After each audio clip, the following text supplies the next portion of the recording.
welcome to Answer Me 10, the podcast, with me, Barbara Dickson. Having been interviewed many times over the years, I'm always conscious of the generic nature of interviewing. And in my case, it usually begins with, "So Barbara, tell me, how did it all begin?" This has never exactly excited me, but I've always enjoyed reading those one-page affairs at the back of glossy magazines, which ask the same stereotypical questions to different people every week. Hugely diverse answers appear. So, I thought it would be fun to pose the same 10 questions to some other notable women in the world of music and see what different answers they would give. This is what Answer Me 10 with Barbara Dickson is all about. I hope you enjoy the journey with me. Today's guest is British-Jamaican soul singer Ruby Turner. Born in Montego Bay, Ruby's family moved to the UK, resident in Birmingham, and in the 1980s she began her career working with Culture Club and soon after received a solo record deal with Jive Records, where she released her debut album Women Hold Up Half the Sky, which contained her hit version of the Staple Singers' classic If You're Ready, Come Go With Me, and a version of Etta James's I'd Rather Go Blind, which would become her signature song. A hugely in-demand session singer, she's performed with a great many artists and has become a regular with Jools Holland, bringing the house down as the featured vocalist. As an actress, Ruby has appeared on stage in productions of A Streetcar Named Desire, Fame, and Carmen Jones, and has made many TV and film appearances. She's recently released her 14th studio album, Love Was Here. Question 1. Town or country? Oh, goodness me. Well, the thing is with town and country every time. Because being Jamaican born, I'm from a country that was a beautiful island that was in the countryside, in a little place called Clarendon. And when you're surrounded by, wonderful green and sea and stuff like that, and I came to this country and, this green land that when we traveled through on tours just remind me of home in a way. Yeah. And I suppose if I had the opportunity, yes, I would very much like to reside in the country. But yeah, town is for work. I've always viewed town for work and buying stuff you don't need. But definitely country. Do you live in the town now, Ruby? Well, I live just on the outskirts of Birmingham, you see, and which I'm kind of fortunate, kind of a little bit of ruralness. So I can, within 5 minutes, I can be sort of in the country, sort of, because I've got fields and there's cows and there's a canal bank and there's wildlife, and it's really quite beautiful. But my ideal would be to literally be where there's farmland and less houses, basically. But yeah, that kind of thing. Do you have a garden? I'm fortunate and I have a lovely little garden.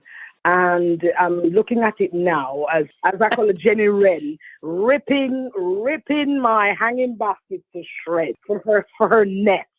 And I thought to myself, well, what do?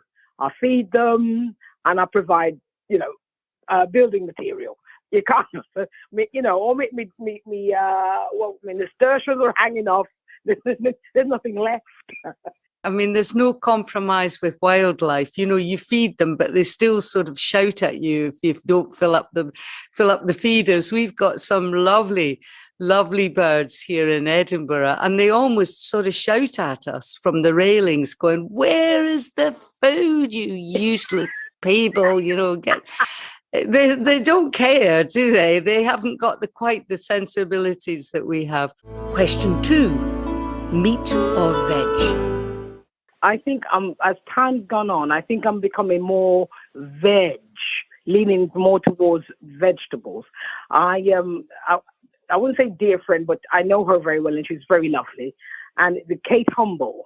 And I've been watching her program recently and she was cooking this ratatouille style thing and it looked glorious. And I used to cook that, but she did this version of it, which is just bung everything into an oven-proof dish, and there you go. And I tried it, and it was delicious. No meat inside. I mean, occasionally, I'm not very good at cooking meat anyway, because I can never get the beef right. I can burn the lamb, and pork is like boring. And so I'm a chicken or fish person, really. You sound like a proper West Indian, because West Indians do marvelous things with chicken and fish, don't they? I always think of wonderful food. Absolutely. Well, I can jerk a chicken like my mother.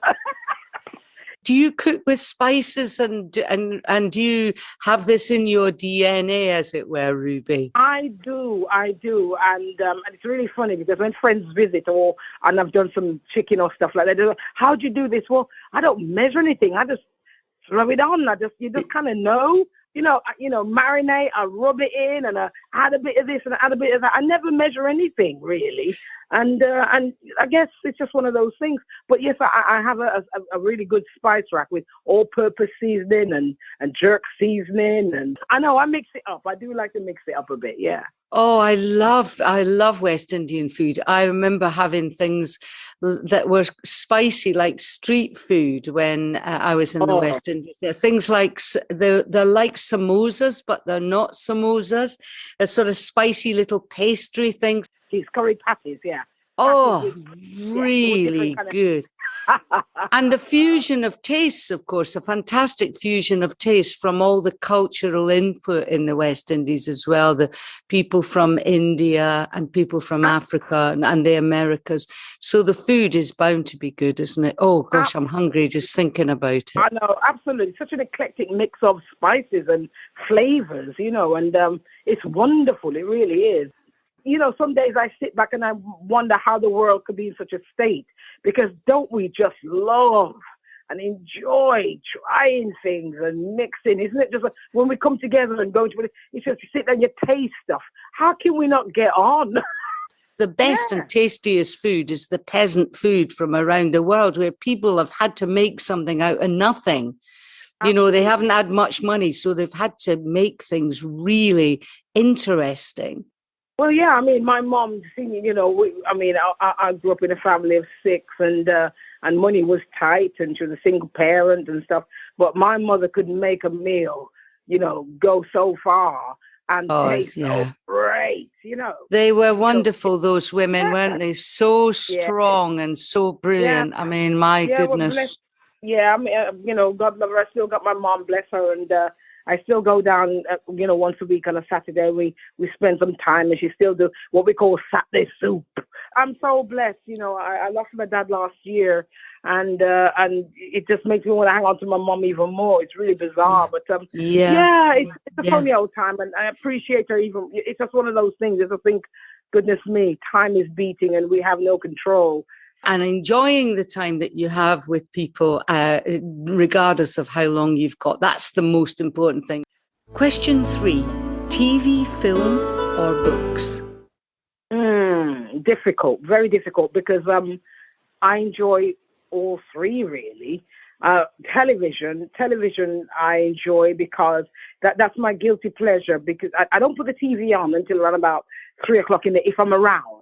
And during this pandemic is what I've been doing. I don't put it on at all until about 3 o'clock when Escape to the Country comes on.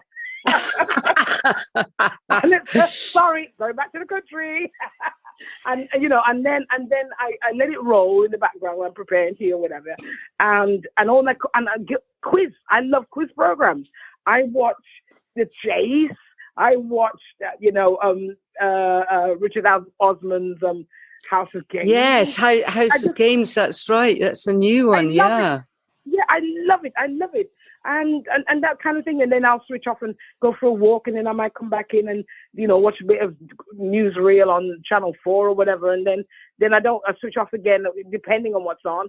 But when they have those great dramas that are like over three nights kind of thing. Yeah. Now that's the kind of thing that I would probably enjoy. But then when it comes to films, that's a difficult one, because when we're on the road all the time, you don't get to see many things.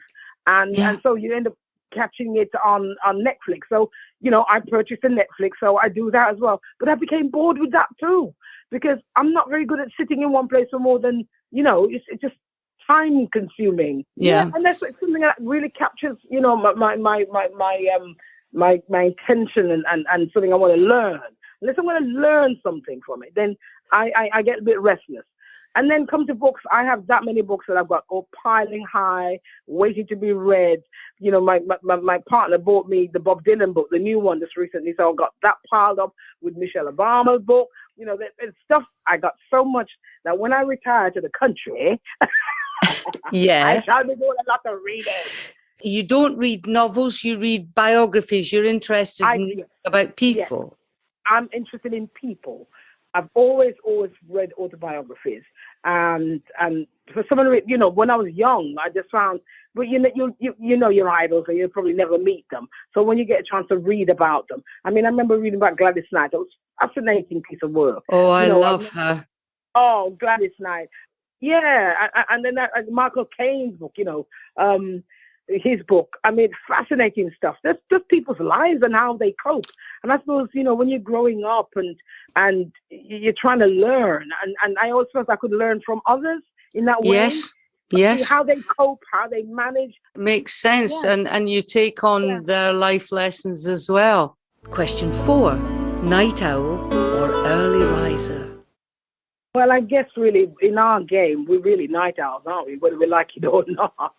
Last night I didn't get to bed till after 1, nearly 2 o'clock because I get the newspaper, the weekend newspapers, and I tend to want to read them in bed late at night. So I cut out my articles and I go upstairs, and before I know it, it's 2 o'clock and I'm switching the lights out. So, but that's also because we're not working. Because normally if we are working, we'll be on the road. I'll be on the road and I'll be, doing the gig and hurtling back home at some ungodly hour. So basically, it's become part of our, our thing really to be okay with late night. If you were given sort of a choice to, like a natural clock, do you think your natural clock is to be a night owl, or is that being dictated by your work? Would you get up early ever, unless you had to?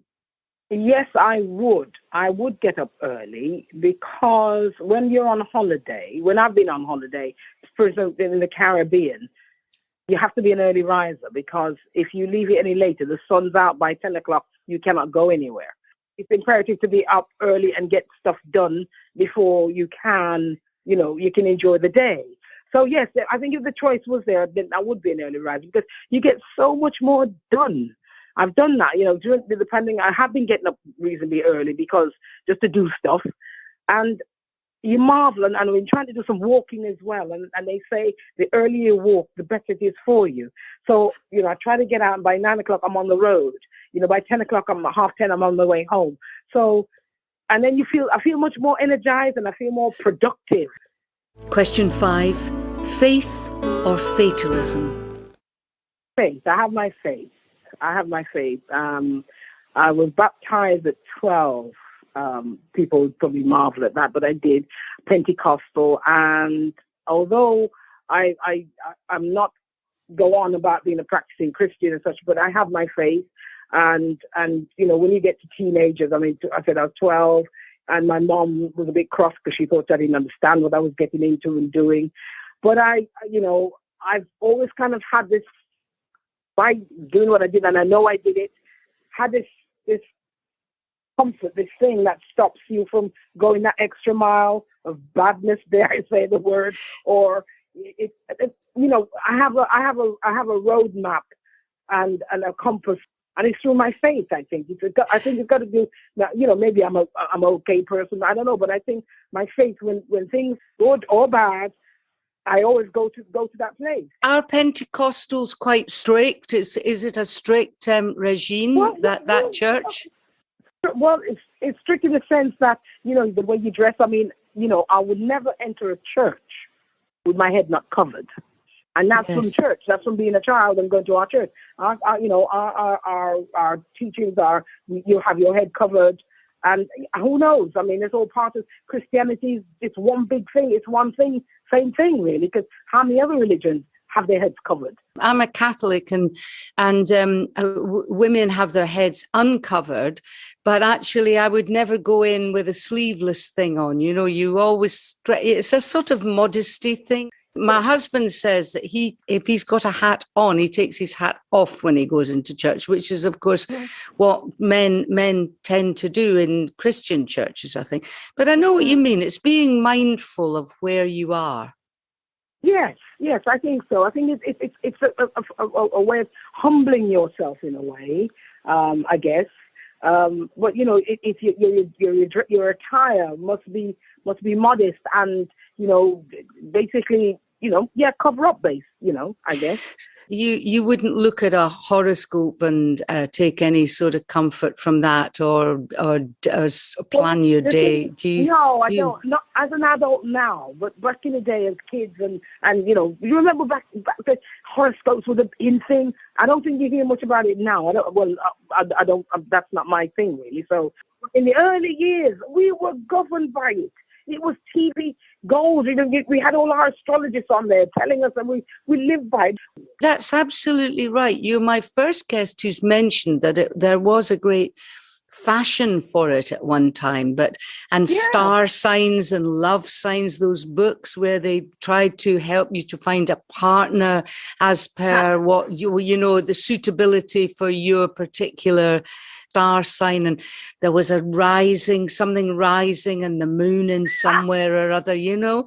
So I remember that. It's true. We were so caught up because we so wanted to do the right thing. We so wanted to be the perfect partner. We so wanted to meet the perfect partner. We so wanted to know our personalities and match with the same, you know, who we worked with and who were like us, and who I think it's human. I think it's something to do with more humans having to try and be more acceptable with each other.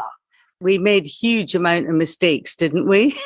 Absolutely, because everybody has a little good and a little bad. And no matter what star sign you're under, if we're born the same day, you can stand it and you realize you're different people.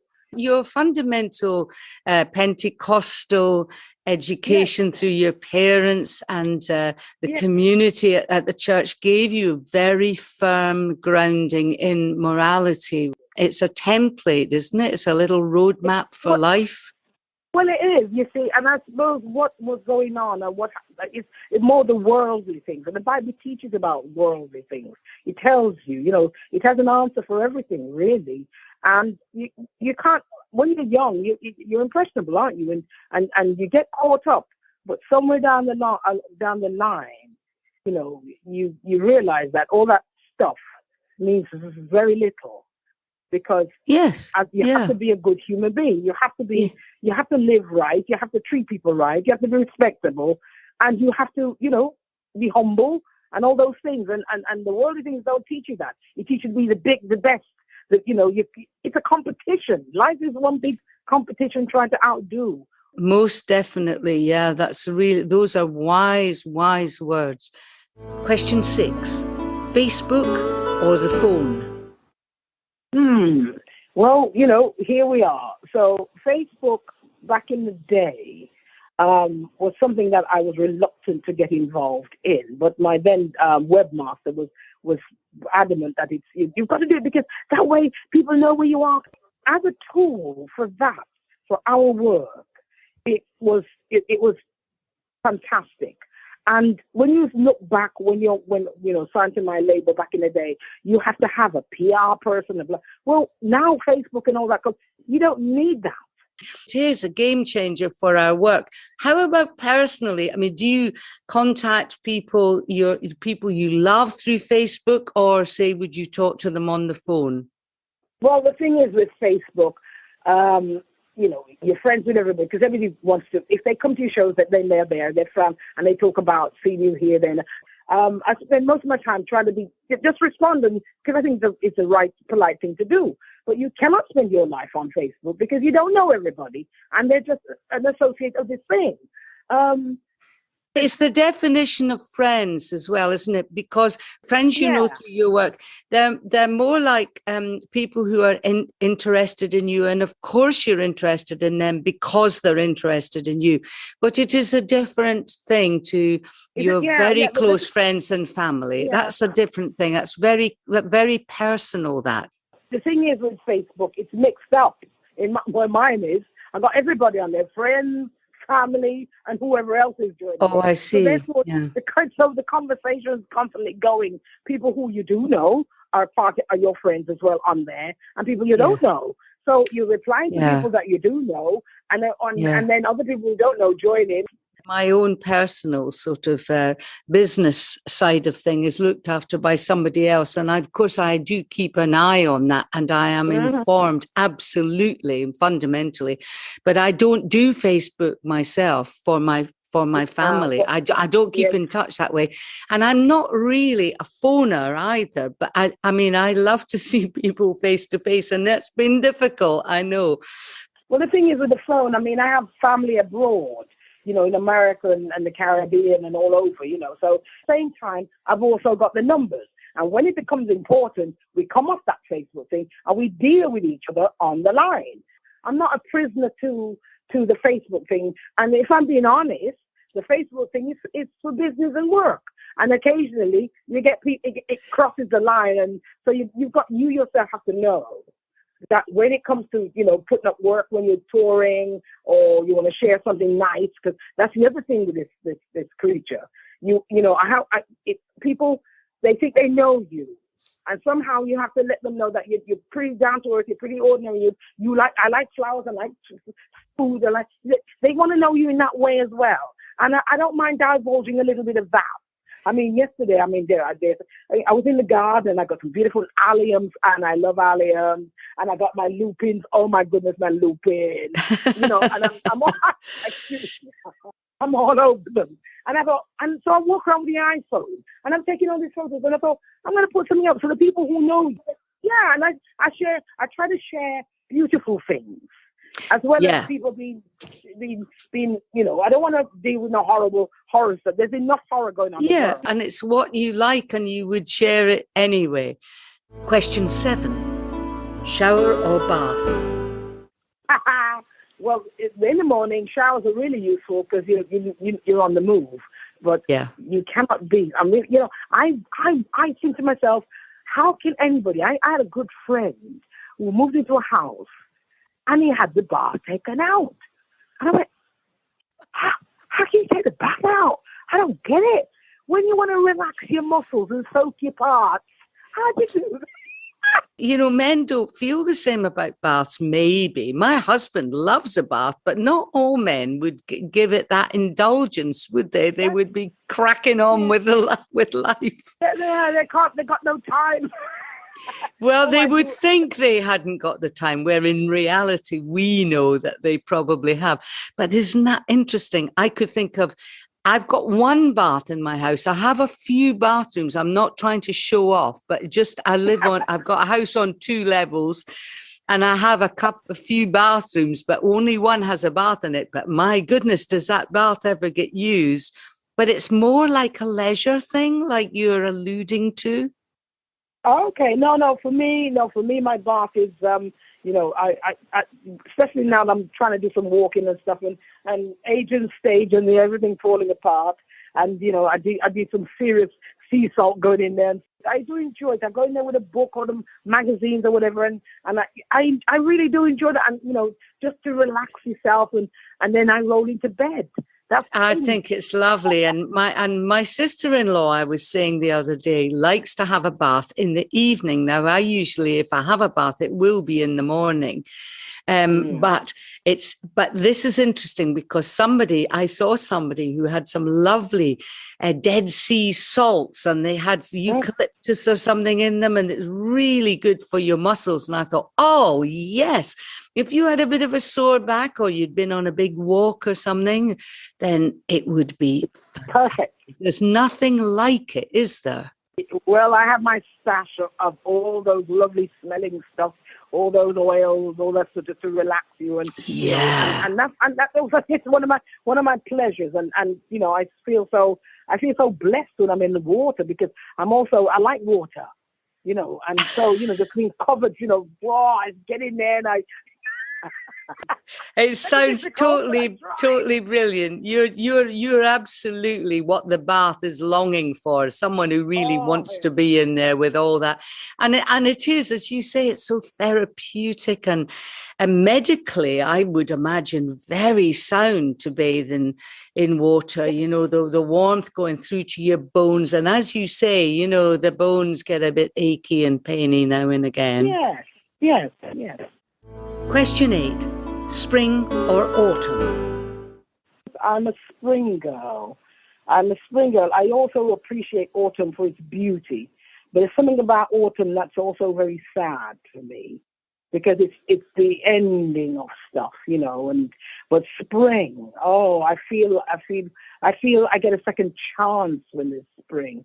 And it feels like new birth and things coming through, and I get very excited about what's coming in the pots and in the garden, and half the pots, I don't know what's in them, and then you see a new shoot coming through, so, it's alive, it hasn't gone, it survived the wind. It's also brilliant because you're a gardener, you have just this kind of natural feeling about the seasons, because people who don't do gardens would never go, I wonder what that shoot is. Did I plant that last year? I can't remember. And there's this renewal thing every single year that you almost forget about, or maybe it's you don't forget about it, you just can't believe it's happening again. It's I marvel, and this is where my faith comes in, and I just think to myself, the miracle of life and what it means, and it's in where I live, I'm very fortunate because there's a nature reserve at the back, and it's just woods, and when the trees are they're stripped bare, and you just got branches with no leaves on, and then you see spring coming through, and little shards of green. And, if you go away for a week and come back, suddenly it's completely different. You're also the first guest of mine who's mentioned this thing about, of course, because so many of us go away, when you come back a week later or 2 weeks later, there's an enormous difference, certainly at this time of year.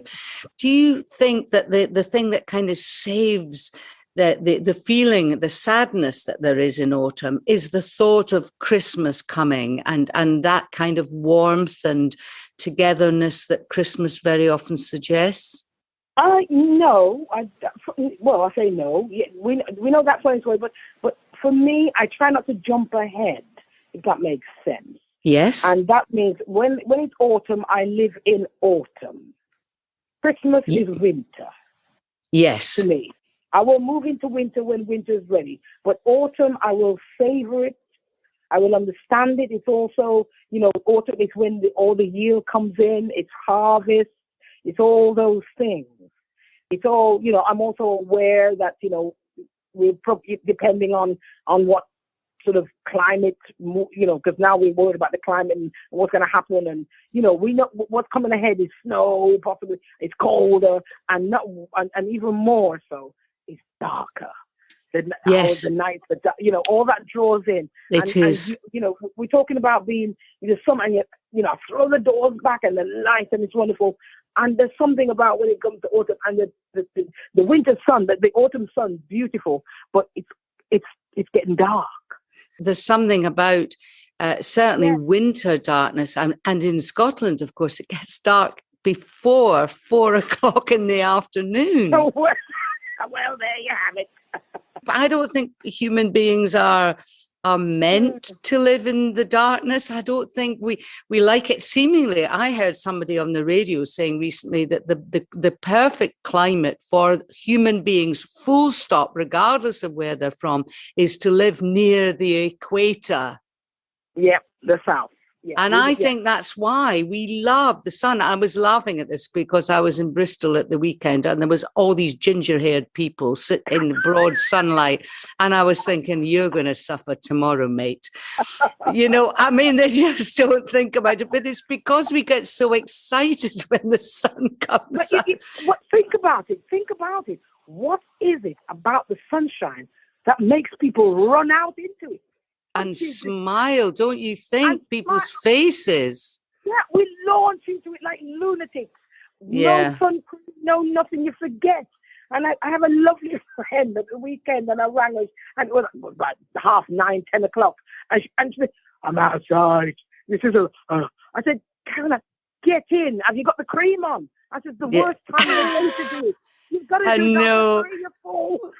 I think it's in our DNA to enjoy the weather. I agree with that. I think it's, it is something that, we shouldn't be in the sun too long, but we just do it because we think, how long is it going to last? It's because it doesn't shine all the time. That's the thing. Yeah, but, the sad fact is, you see, so, I have 2 homes, the Caribbean and I got this country. And so when I go to the Caribbean, I was there in August because I went, sadly to bury my dad. And, that 2 weeks waiting in quarantine before I was able to do so. Dear. But, I got a hotel, really, I was fortunate to get out. But, that 2 weeks, and I took my sister with me, she was just great to have her with me. And it didn't get dark until so we had the whole day. 5 o'clock we're still in the sea. Yes. 6 o'clock we're still in the sea. It just never went dark until it was nighttime, which was the right time. Question 9, dine out or take out? I'm not terribly fond of either. Dining out is, because once again, let's go back to the job we do. We live so much on the road that we have, we're constantly eating away from home. So when I am home, I'd rather cook here. I've got a lovely kitchen that I had put in here that I hardly use. And so I'm letting rip with them ovens and what have you. And I'll roast everything I can find. And I like it. And that means that I can bust a bottle of wine or something. I don't have to go anywhere. And I like dining at home. I'm not saying that I wouldn't, I will, special birthdays and whatnot. My fella, I took him to last week. We dined out because it was his birthday, and special occasions. But it's not something that I would want to do all the time. What about takeaways? Do you ever get a takeaway? Yes, well, takeaways I do. Friday's fish night, and my neighbors. I have 2 lovely neighbors, and I call them up and say, it's Friday. Are we going for fish and chips? And so we get down there, we come back up with, I do that. I do a takeout on a Friday for me and my neighbor. She loves a scallop. She loves Also, Friday traditionally with Christians was a fish day. You're absolutely right. Friday, We ate fish on a Friday, and why wouldn't you do that? My husband laughs at me because he says to me, he talks about my favorite food, Barbara's favorite food, and I would say fish and chips without missing a beat. Fish and chips. I love plain food. I do like exotic things, but I'm not an haute cuisine girl at all. I like real plain, lovely food. There you go. Tasty. There you go. I mean, I talk about my mom's fatness soup, which is very much like Irish stew. I love all that warmth, and that's still wholesome, nourishing, satisfying. And that's what, for me, food has to be. I'm not into faffing, and it looks very beautiful on the plate, and you go home. I remember having this wonderful meal once with friends. It was I say friends, it was an occasion. And we got to the train station and rushed for the pasty. Here, let's have a pasty, starving. Yeah, yes, I can understand that. I know what you mean. I mean, it's if you're a person who enjoys food, sometimes it's just not enough. Question 10, high heels or trainers? Oh my goodness me. Now when we were I deal with age and stage now, and I'm being really honest. When we were sassy and had it going on, a nice heel would set any outfit off like a T. And, it's when you put your heels on, it's strange how amazing how you walk differently. And it gives you that status and that flavor. Yes. And, and you're feeling young and we're feeling sexy and everything looks great and we feel great. Now I get to this great age and what I said, you know what? I've done my heels. I'm so comfortable in a pair of trainers that I can move fast and get around and do things that I need to do and then get rid of them. I'm a barefoot girl now. What do you do on stage, Ruby? Now, what sort of shoes would you wear on stage? Right. Well, because unfortunately, it owes me nothing, but I've damaged both knees. So I have to be so careful now. And because it hurts so bad. So I've been very fortunate. And if I name drop again, I'm going to do it.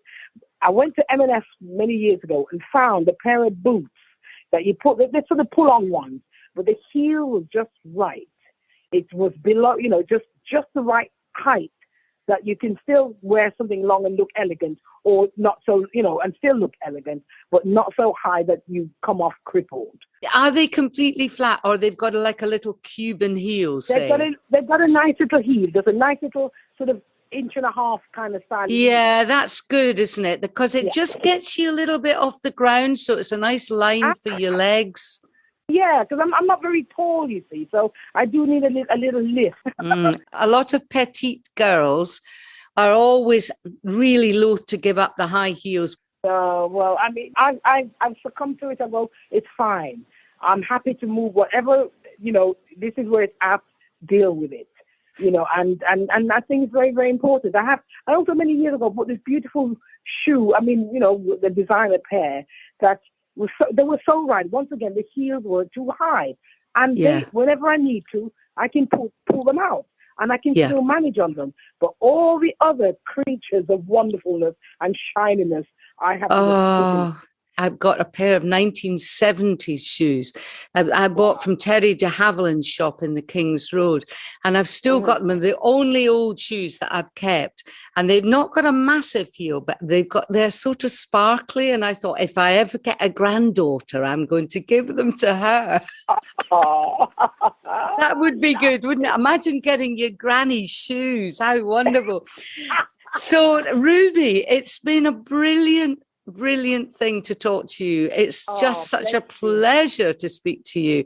And I hope you enjoy the summer, my dear, and manage to continue to get out and have fun and enjoy your garden and stuff. And thank you again for being part of Answer Me 10.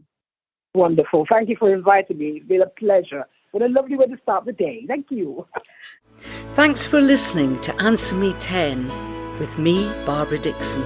This podcast was recorded in Edinburgh in 2021 and produced and edited by Lee Noble and John Eden.